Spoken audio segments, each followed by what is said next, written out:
Hey, how's it going everyone? So in this video we discuss my thoughts on why I love the 80 Series Land Cruiser. I'll be honest, I found it tough to find the words for this topic. I'm sure other 80 Series owners will agree.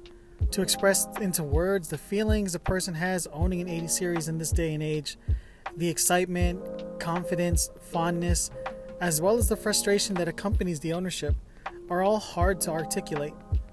But I feel as though I should try. The balancing off-road worthiness with comfortability, the simpleness and reliability, the humbling frustrations, and lastly, the camaraderie.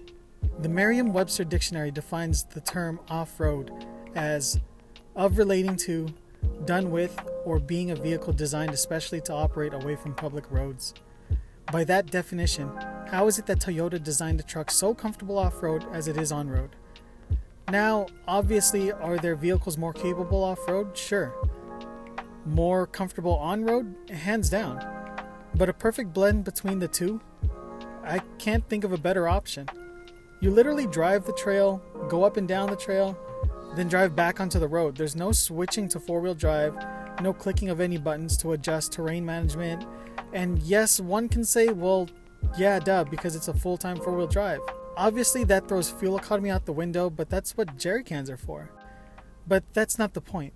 The point is, the 80 Series handles the two terrains like they're the same thing. To the 80 Series, it's all the same, you just drive.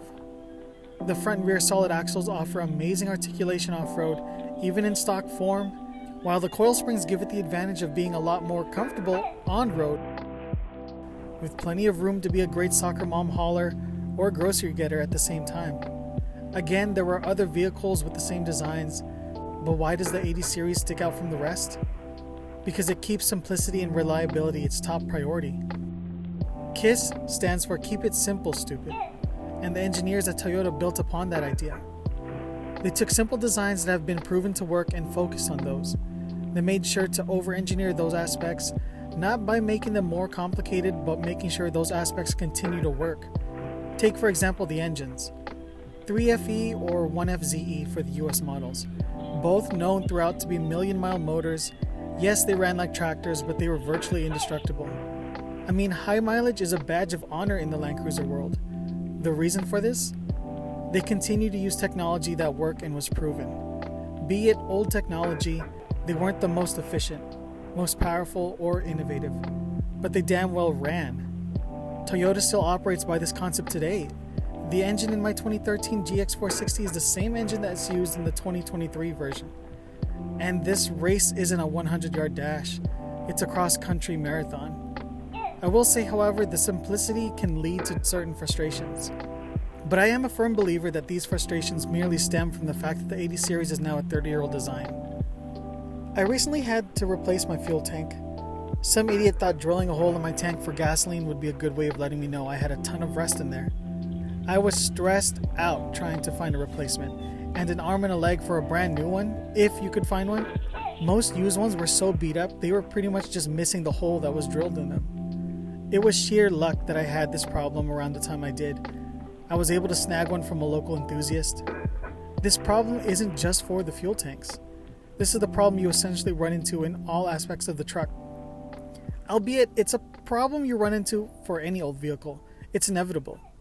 The real frustration stems from tiny details.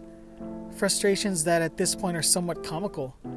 I relate it all to the small things quote-unquote dads do. Those sounds dads make when they get up from the couch. Same thing as the Land Cruiser clunk.